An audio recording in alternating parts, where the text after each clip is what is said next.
today was the day when the drip, drip, drip of the Diddy trial evidence became all-out waterboarding.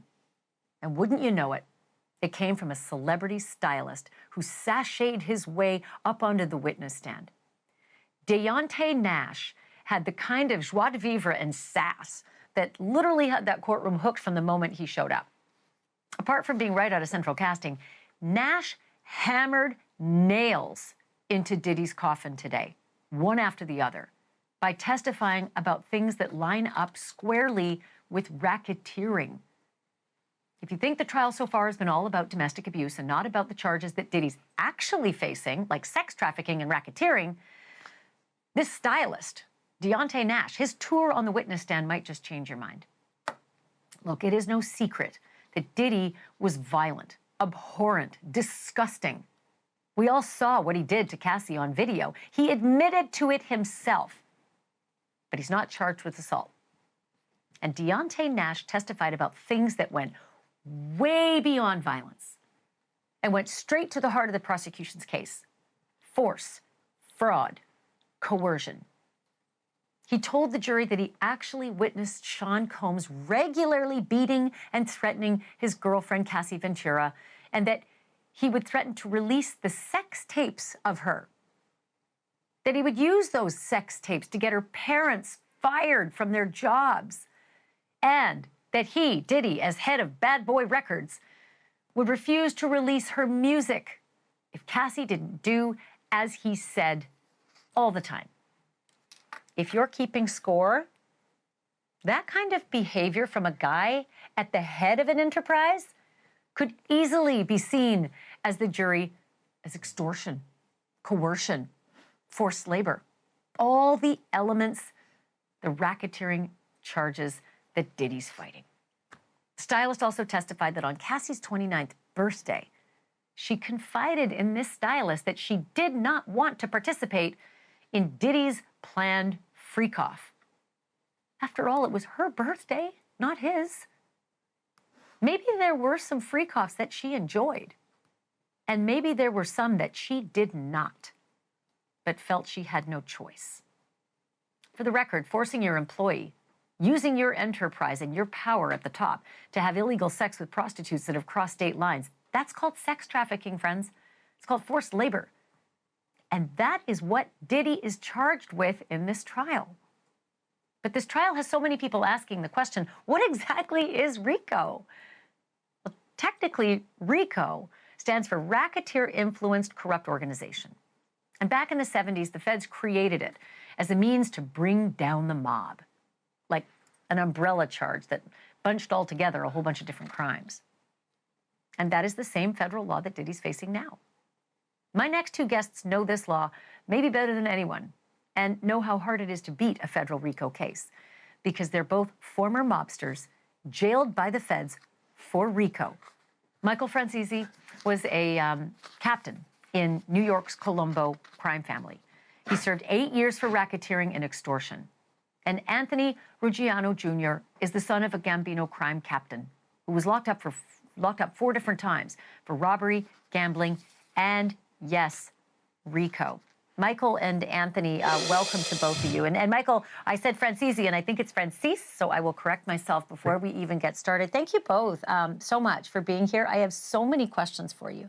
Let me start with this, and I'm going to open it up to the both of you, but Michael, I'm going to get you to start. For a lot of people, RICO is all about the mob. It's all about what you see on The Sopranos. It's those kinds of crimes. It's not the stuff that they see on tape where Diddy's beating his girlfriend up.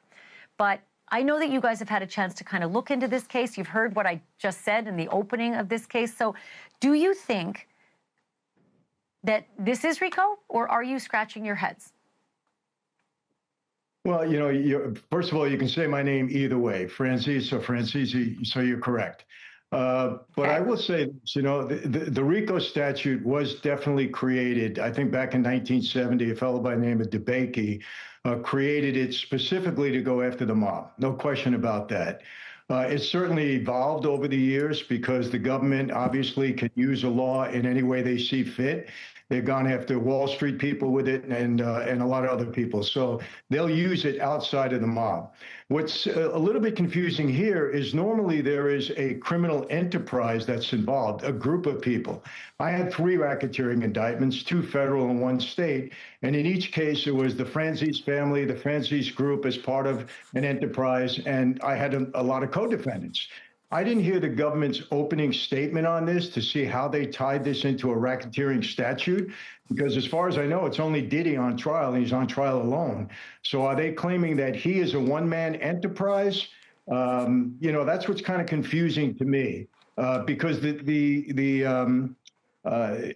charges against him can certainly stand alone. I don't think they need to be part of a racketeering indictment, but again, I'd have to know what the opening statement was and how they put that theory together that this could be under the RICO statute.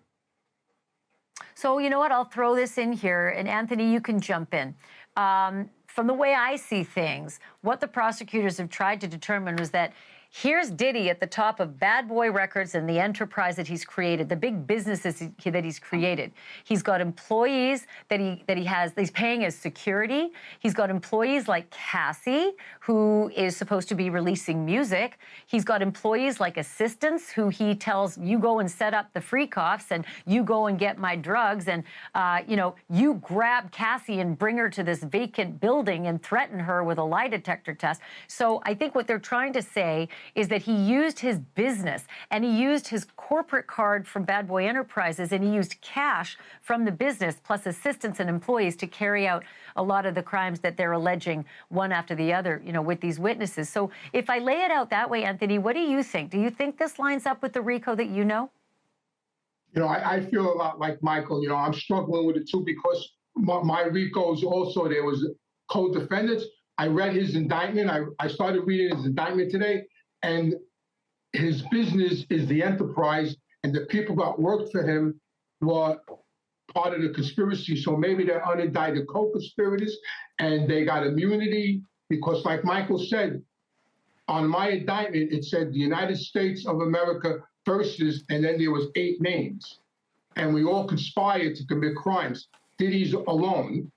Who did he conspire with? Did he conspire by himself? Did he extort people? Yes, he did. Did he kidnap people? He held them against his will? Yes, he did. He brought people across state lines, which is a federal offense. But to be a RICO just on him, it's hard for me to understand how that happens. Yeah, and I do think that, listen, we got weeks and weeks left of just the prosecutor's case, but already we've seen one of the assistants who said he got immunity. And my feeling is that his second in command, Christina Coram, either she's going to plead the fifth or she's going to have been offered immunity or use immunity for her testimony. I do think you're right. It's kind of confusing without the conspirators, but my feeling is that right now, to get the testimony against the guy at the top, they may be offering them immunity. But like I said, we still have to find that out. I got this question for you, Michael. I opened the show by saying that I felt sad by sitting through a lot of today's testimony because this stylist, he just went over instance after instance of just vicious, vicious beating and control that Diddy had allegedly over Cassie, things he saw firsthand. Things that he even tried to step in and stop by jumping on Diddy's back. Blood coming down Cassie's face during one of the beatings that Diddy allegedly turns around and says, look what you all made me do. And I wondered about a guy like that. Now that this is all coming out in the public, if Diddy's convicted, this is not the kind of behavior that I used to hear about with the mob. They beat up and killed guys, but they didn't beat up and kill girls all the time. Do you see a big difference here with the kind of behavior Diddy's accused of doing compared to the behavior of mobsters?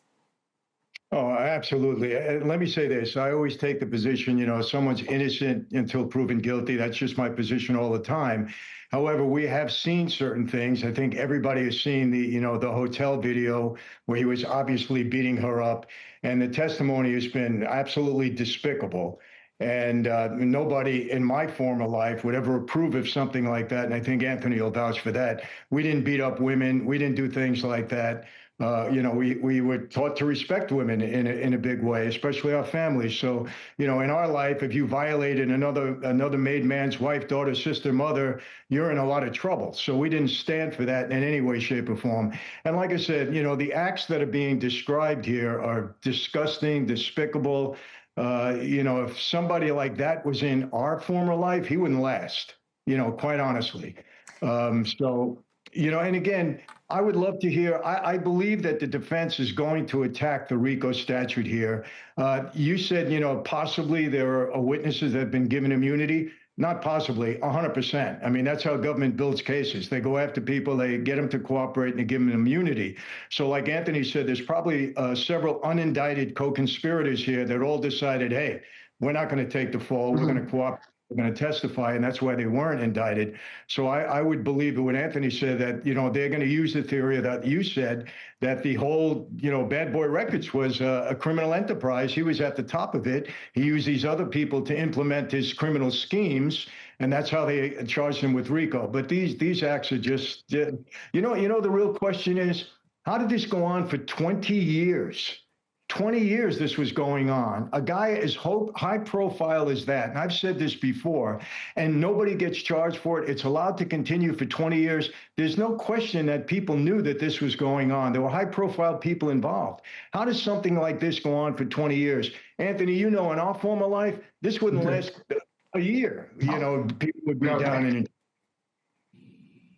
Definitely. Yeah, you know what, Anthony, I'm gonna get you to dovetail on that because I want to know if Diddy's convicted and he ends up spending the rest of his life in a federal prison, given what we know now, the filth of his behavior, the absolute filth of his behavior when it came to how he treats women. One woman, absolutely. The others, so far, it's just an accusation. How will he fare behind bars? Well, I have two scenarios. If the BOP buries him in like a Marion or the Supermax in Colorado, he'll do a terrible bit. But if he goes to, my opinion, if he goes to a regular federal prison, he's going to be fine because the kids there, the people there, he has a lot of money. He's still, he's in the music business. Everybody wants to be a hip hop artist. He's going to do fine in prison. He's going to do a good bit. He's got a ton of money, and he's going to do fine in prison unless the BOP buries him in a Supermax.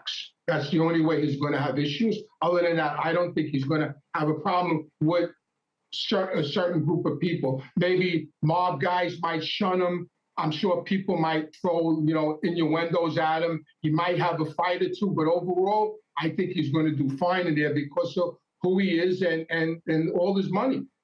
Just like Madoff did fine in there. All these other criminals. Tell me why you think he would have a tougher time at a Supermax. What would be the difference, and what would that tougher time look like? He'll be isolated. You get an hour a day. He'll be locked in a cell 23 hours a day. He'll have no rep. He'll have no contact to the outside world. He'll have nobody to talk to. He'll be just alone, isolated. And that's hard on a person to be isolated like that. But you know what? Maybe if you got a target on your back because of the way you allegedly used women as punching bags for 20 years, maybe it would be better to be isolated than the alternative.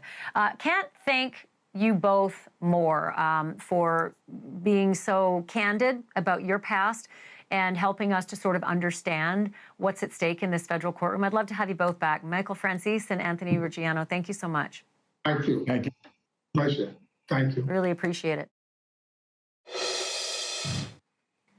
You would think that a prison escapee with a set of hand-drawn tattoos all over his face would be pretty tough to miss. And yet, Antoine Massey, right there on your screen, seems to have given New Orleans law enforcement a run for their money, because it looks like he's given the slip a second time. As a refresher, he's one of those 2 escaped prisoners still on the run after 10 of them all leapt to their freedom. Boo, boo, boo. Look at them go. Off the loading dock at the New Orleans Parish Jail. That happened on May 16th.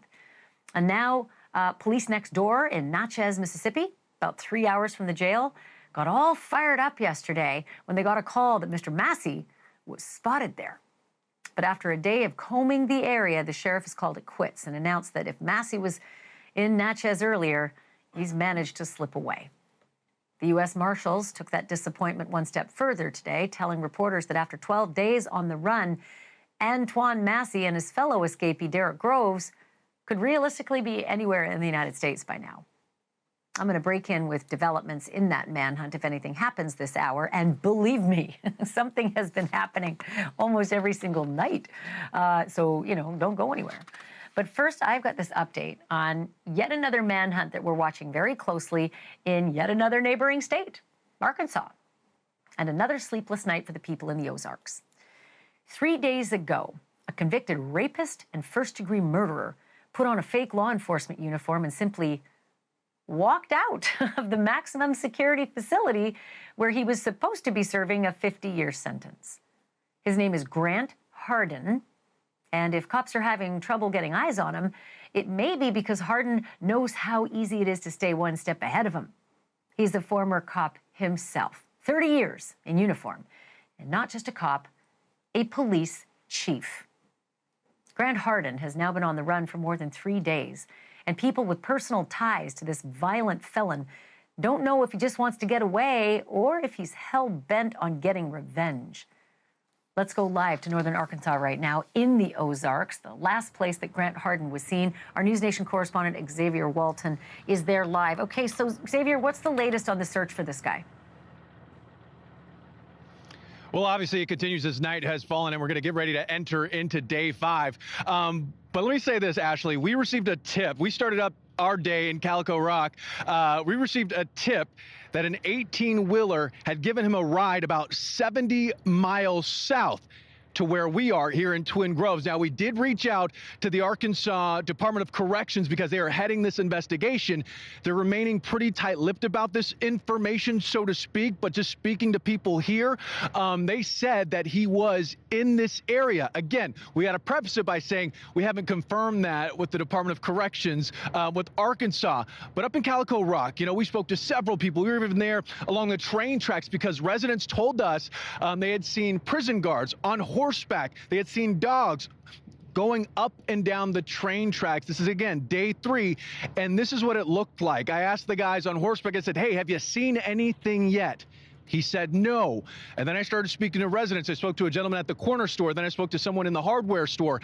Some people certainly are alarmed, are scared because they know about his reputation, Grant Hardin being the devil in the Ozarks. And then I spoke to somebody else. Listen to what she had to say. I've got my 9 on me at all times, in the house, outside the house, and yesterday when I went out in my garden, I was packing and my dad was packing, so. So you're not really worried about your specific safety? No, I'm worried about my neighbors. I've got an old neighbor, she's about 80, 90, widow, and I'm worried about her more than anything. And another thing we noticed, Ashleigh, was that at the checkpoints in and out of Calico Rock, people were obviously lifting up their trunks and that sort of thing. A lot of the people that were there, they weren't really scared because they were armed. They said they were packing.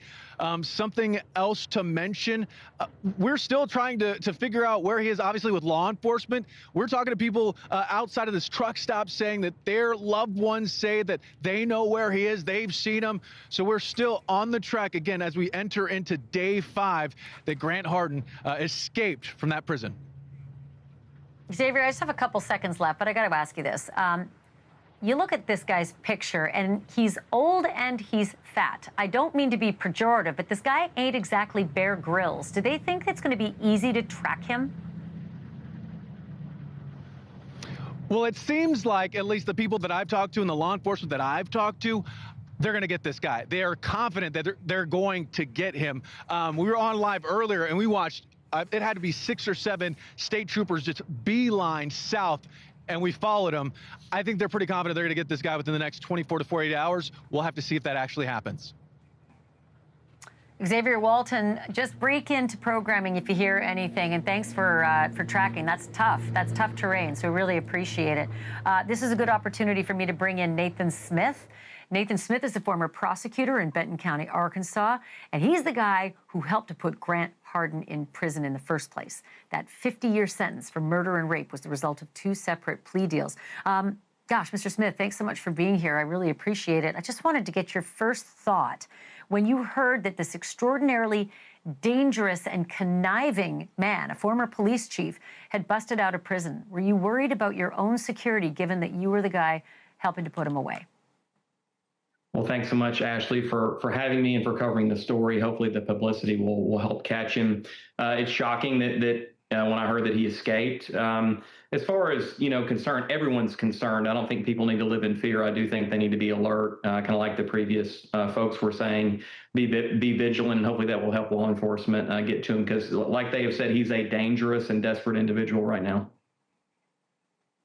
So there's a quote that I read that you gave, and it gave me chills. I mean, I've never assumed that guys in prison are all a picnic, but you said this about him. He's a sociopath. Prison's full of people who are all bad. It's full of a lot of people who just do bad things. Not full of people who are all bad. It's full of a lot of people who just do bad things. Grant is different. Tell me what you meant by that. Well, I think you have to look at what the crimes Grant committed. You've got the first aspect that he put his hand in the air and took an oath to protect and serve as a law enforcement officer. He betrayed public trust. Then you've got the actual crimes themselves that are just heinous and horrific and vile. The fact that he murdered a man in cold blood for no apparent justifiable reason that anyone can really pinpoint, Mr. James Appleton. And then after he was in prison for that, and he had a DNA sample taken as part of being processed into prison, it was learned that he was a match for a cold case of a rape case in 1997 at an elementary in Rogers, where a school teacher named Miss Amy Harrison was in her classroom that day working, and a masked man invaded. It was a Sunday. She was preparing for the week to come. A masked man invaded and attacked her at gunpoint. And it was never known who that person was until he was convicted in the murder case, and then it was proven that he was the rapist as well. So between those two events, roughly 20 years elapsed, and during that time, he appeared to all the world to lead a relatively normal life and even worked as a law enforcement officer. So you're thinking about someone who can live and compartmentalize that kind of an evil deed for that long. And so I do think Grant Hardin is different than a lot of people that we deal with. Do you think he's clever enough to be able to stay hidden? Or do you think, as I mentioned in the prior segment, that he's out of shape and he's old and he's no match for tough marshals? Yeah, well, I'm certainly not the guy to defend Grant Hardin in any way. So I'm happy to agree that he's old and out of shape. I definitely would put my money on law enforcement in this case. I think that they're moving heaven and earth to find him. And I think that with him being in hopefully in isolated areas and the net closing, my hope is that they're going to get him soon. I have a lot of confidence in law enforcement. I know in this case, they're doing literally everything they can do to find him.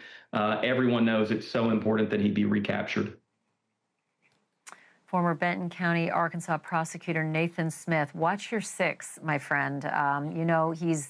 He's a wily guy. He's not like the others, like you said, and who knows if he's hell-bent on revenge. But stay close to us as well as we continue to follow this. Thanks for being on. Thanks so much for having me. Thanks for covering the story.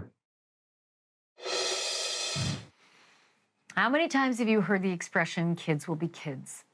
Well, tonight in New Mexico, there's one kid who's not going to be able to use that kind of axiom as an excuse for the kind of trouble that he's in. Turns out there was a fourth kid riding along in a stolen car that intentionally rammed a cyclist who was on his way to work in Albuquerque a year ago. Scott Habermill was a nuclear physicist at the Sandia National Laboratory before he was killed by that car. The car was full of kids, all under the age of 15 at the time. You've probably seen the video. Kids egging each other on to, just bump him, brah. Are you guys recording it? Yeah. So. You ready to start popping it? Hurry up for that start. They gonna hit him hella fast. Just bumping, bruh. Like, you like bumping? Yeah, just bumping. Go like 15, 20.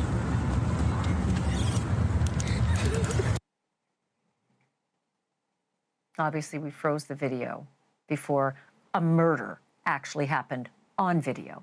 But up until today, we knew that 3 kids had been arrested in this killing. William Garcia, now 16, he was 15 at the time, he's been charged as an adult.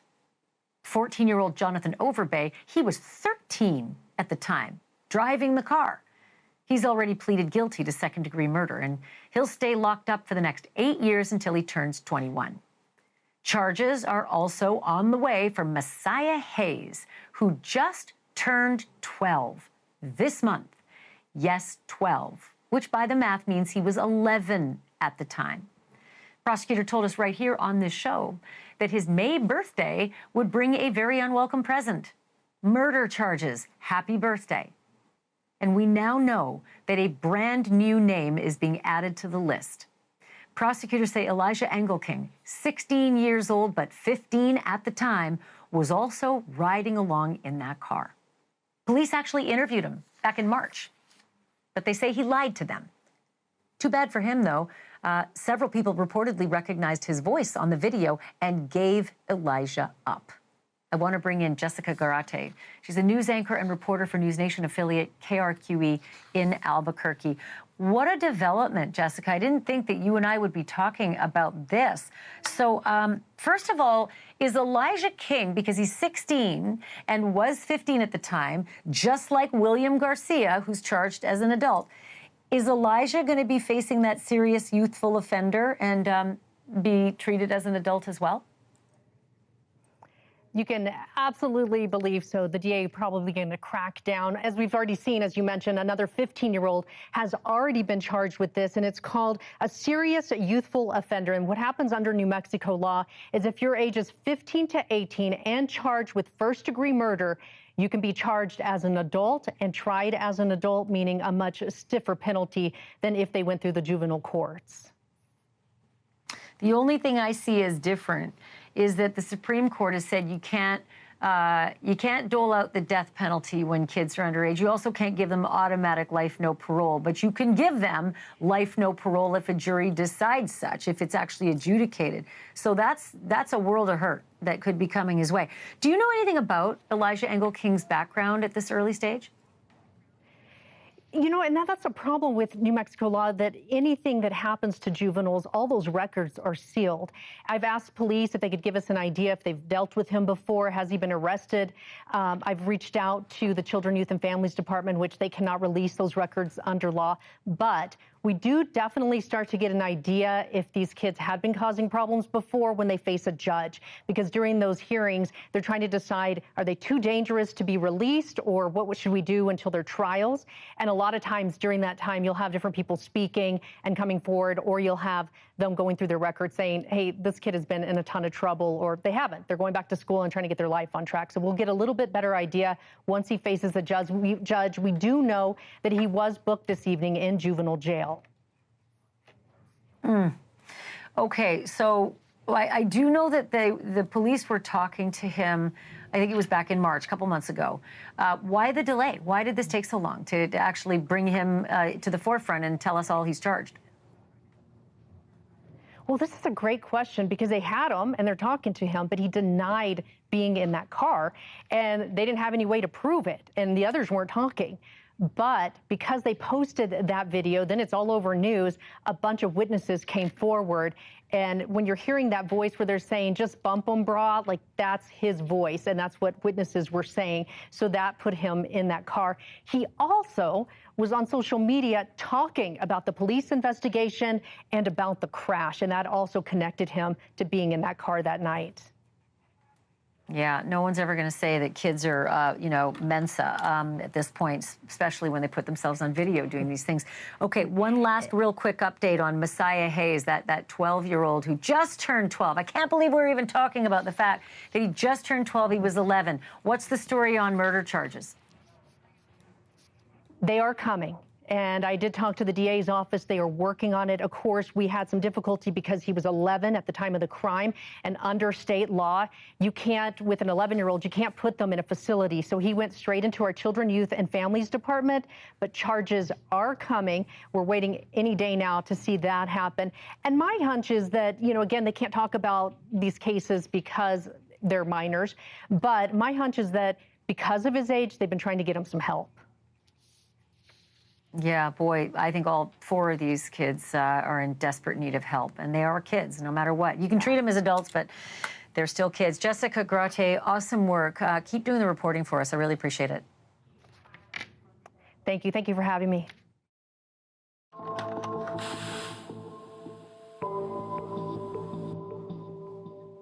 Okay, here's a test. How many photos of your grandparents do you have? A few dozen? A couple? Maybe less? How about your great-grandparents? I think if you're lucky, you might have 1. And while you're snapping photos of everything under the sun on your iPhone, it's easy to forget that most people born in the early 1900s were hardly ever photographed, if at all. There were exceptions, of course. For example, these 2, Bonnie Elizabeth Parker and Clyde Chestnut Barrow. We know them better as Bonnie and Clyde, the American outlaws who crisscrossed the central United States during the Great Depression, robbing banks and gas stations and stores with their merry gang. Between 1931 and 1934, they were the most famous and most divisive criminals in the United States. They killed 12 people, including 9 law enforcement officers. Some people feared them and called them public enemies number 1.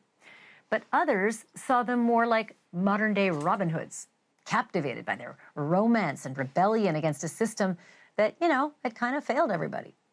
The image was largely self-made, because long before Instagram and TikTok, Bonnie and Clyde would take time in between their crimes, posing for action shots, you know, like with their guns and with their stolen vehicles, and, you know, like this. I love it. But then they would also leave photographs at their crime scenes. In the end, the law finally caught up with Bonnie and Clyde. That happened May of 1934, 91 years ago this month. And on that day, a posse made up of Texas Rangers and sheriff's deputies and correctional officers ambushed Bonnie and Clyde in Shreveport, Louisiana. That posse fired 130 rounds into the couple's car, killing them both. But the dramatic nature of their deaths only added to their mythical stature. The bullet-riddled car that they died in, that became a popular traveling attraction, and it is still on display today at a casino. And their crime spree has inspired several award-winning movies and TV shows and even a Broadway musical. And if that is not enough, multiple Bonnie and Clyde festivals happen around the country each and every year. So that's given Luigi a run for his money. If you survived the 90s, you know the madness of Beanie Babies. They were those colorful stuffed toys that for some reason tore into the frontal lobe of millions of parents and collectors alike. When the bubble burst, the collectors were left with mostly beans and fabric, but the creator of the Beanie Baby, that guy became a billionaire. And since then, Ty Warner has been living out his dreams in an exclusive neighborhood, counting Oprah and Gwyneth Paltrow as his neighbors. But those dreams became a nightmare last week when police say a man named Russell Maxwell Fay broke into Ty Warner's private estate. Fay is an Army veteran with a criminal record, and police say after the break-in, he screamed that he, in fact, was the rightful owner of Ty's property and ordered everybody to leave, including the owner of the house, Ty Warner.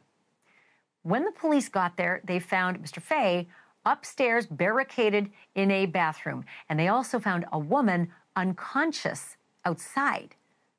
Police say that after a brief negotiation, Mr. Fay decided to jump from a second-story window.